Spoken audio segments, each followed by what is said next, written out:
Khidir adalah seorang yang sangat mendalam dalam dunia spiritual.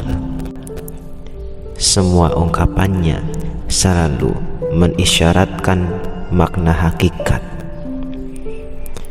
Ia sebagaimana dikisahkan dalam Al-Quran dikenal sebagai hamba yang alim, sehingga Allah pun menyuruh Nabi Musa alaihissalam mencarinya di antara dua samudra. Khidir juga dikenal sebagai seorang Nabiullah.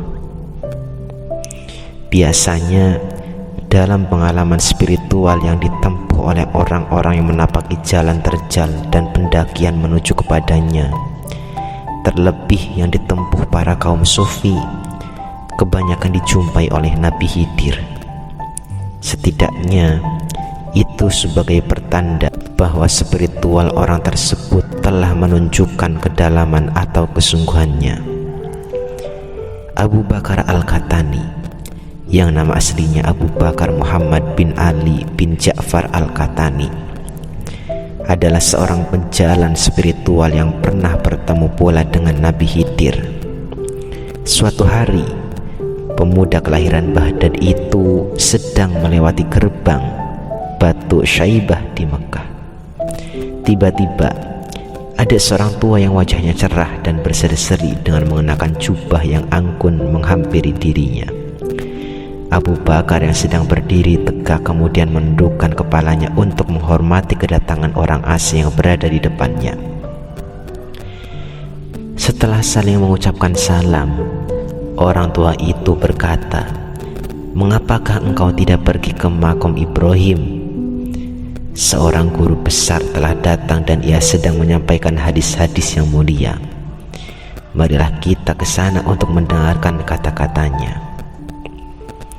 Setelah terdiam sejenak, rupanya Abu Bakar Al-Katani memperjelas dengan pertanyaannya, "Siapa perawi dari hadis-hadis yang dikhotbahkannya itu?" Orang tua itu menjawab, "Dari Abdullah bin Ma'mar, dari Zuhri, dari Abu Hurairah, dan dari Muhammad SAW." Sebuah rantaian para perawi yang panjang. Abu Bakar sambil tetap berdiri. Segala sesuatu yang mereka sampaikan melalui rantaian panjang para perawi di tempat itu dapat kita dengarkan secara langsung di tempat ini. "Melalui siapakah engkau mendengar?" tanya orang tua memperjelas maksud perkataan Abu Bakar. "Hatiku menyampaikannya kepadaku langsung dari Allah," jawab Abu Bakar. "Apakah kata-katamu itu dapat dibuktikan?" Orang tua itu pun bertanya. "Inilah buktinya," Abu Bakar menjawab. "Hatiku mengatakan bahwa engkau adalah Khidir." Subhanallah. Begitulah kedalaman Abu Bakar Al-Katani yang langsung mendapatkan informasi dari Allah melalui hatinya bahwa orang di depannya adalah Nabi Khidir. Orang tua yang sebenarnya Nabi Khidir itu pun berkata lirih, "Selama ini aku mengira tidak ada sahabat Allah yang tidak aku kenal." Rupanya Khidir telah kecele, sebab ia yang selama ini selalu mengenal dengan baik para kekasihnya, tetapi ketika berhadapan dengan Abu Bakar Al-Katani, ia malah tidak mengenalnya sebagai kekasih sejati Allah Subhanahu wa Ta'ala. Bahkan sebaliknya, Abu Bakar Al-Katani mengenal Nabi Khidir yang diberitahu langsung oleh Allah melalui hatinya yang bening. Setelah memberikan hormatnya, Khidir pun pergi meninggalkan Abu Bakar Al-Katani. Sambil berjalan, ia bergumam, "Demikianlah halnya sebelum aku bersua dengan Abu Bakar Al-Katani. Aku tidak mengenal dirinya, tetapi ia mengenalku. Maka sadarlah aku bahwa masih ada sahabat-sahabat Allah yang tidak aku kenal, tetapi ia kenal kepadaku." Memang para kekasih Allah bertingkat-tingkat. Pertama, ada seorang kekasih yang hanya Allah saja yang mengetahui, sedangkan para malaikat, para rasul dan nabi serta para walinya tidak ada yang mengetahuinya. Kedua, kekasih Allah yang malaikat juga tahu tetapi gaib bagi para nabi dan rasulnya termasuk para wali-walinya. Ketiga, kekasih Allah yang diketahui para nabi dan rasulnya tetapi para wali kebanyakan tidak mengetahuinya.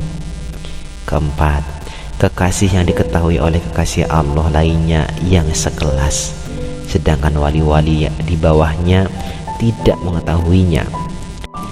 Begitu seterusnya hingga tidak tahu wali kecuali wali. Artinya sesama kekasih Allah saling mengetahuinya masing-masing makomnya di hadapan Allah. Rupanya tingkatan kewalian Abu Bakar Al-Kati sedemikian tinggi sehingga Nabi Khidir pun tidak mengenalnya. Mungkin yang mengetahui kedalaman spiritual Abu Bakar Al-Kati hanya malaikat, mungkin juga hanya Allah Ta'ala.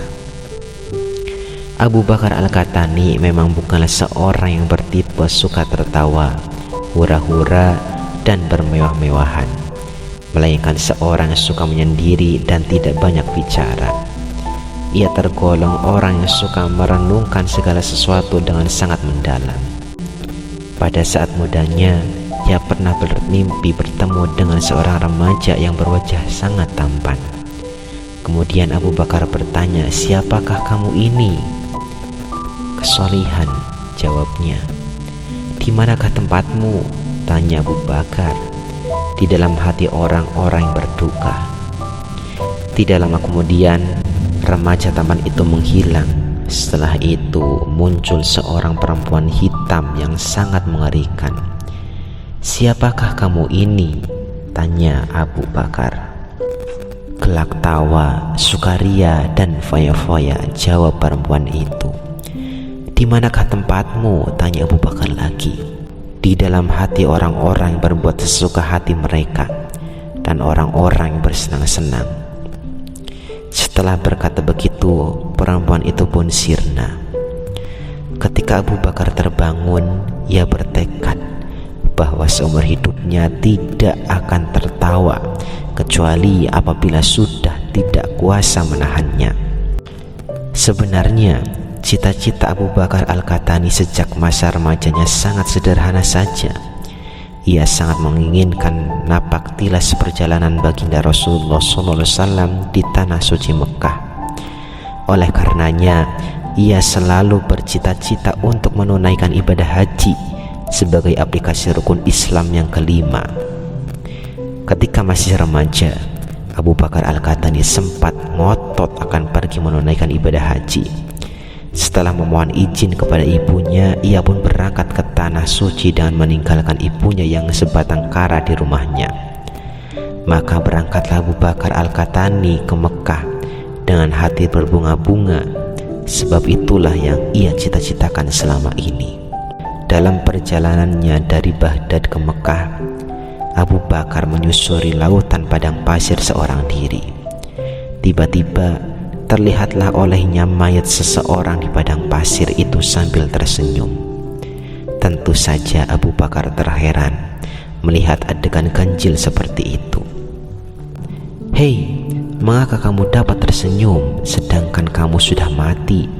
tanya Abu Bakar keheranan sambil bertanya-tanya, "Ada mayat kok masih bisa tersenyum?" "Karena kasih Allah," jawab mayat itu seolah tanpa peduli. Abu Bakar kemudian meninggalkan mayat tersebut sambil merenungkannya dalam-dalam. Belum lama melangkahkan kakinya, tiba-tiba ia menyadari bahwa perbekalan yang dibawanya masih kurang, sehingga ia harus pulang kembali. Sesampainya di rumah, ternyata dilihatlah sang ibu sedang duduk di depan pintu. Rupanya sang ibu mengharapkan anaknya kembali. "Ibu, bukankah ibu telah mengizinkan aku pergi?" tanya Abu Bakar Al-Katani. "Ya," jawab ibunya, "tetapi tanpamu aku tak sanggup melihat rumah ini lagi. Sejak kamu pergi, aku duduk di tempat ini terus-menerus." Rupanya perkataan ibunya itu telah menyadarkan Abu Bakar untuk tidak mengulangi perbuatannya meninggalkan ibunya seorang diri. Itulah sebabnya Abu Bakar berjanji pada dirinya sendiri tak akan mengulangi tindakannya yang kurang mementingkan kepentingan sang ibu. Kenyataannya sebelum ibunya meninggal dunia, ia tidak mau pergi menunaikan ibadah haji dengan mengarungi padang pasir lagi. Benar, Abu Bakar Al-Qahtani memang benar-benar menemani ibundanya sampai akhir hayat di rumahnya. Setelah itu, ia pun bertekad menunaikan ibadah haji yang sempat tertunda.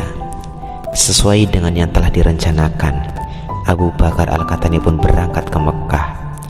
Di tanah suci itu, Abu Bakar bukan saja melaksanakan rukun Islam yang kelima, tetapi malah kerasan dan menetap di sana. Ketika ada di Mekah, Abu Bakar Al-Qahtani mendapat julukan pelita Masjidil Haram, sebab setiap malamnya ia secara istiqomah melaksanakan sholat malam dan membaca Al-Quran sampai khatam. Bahkan ketika tawaf di Ka'bah, ia bisa membaca 20.000 ayat. Yang mengherankan banyak orang, selama 30 tahun Abu Bakar duduk sambil berzikir di bawah air mancur di dalam Masjidil Haram.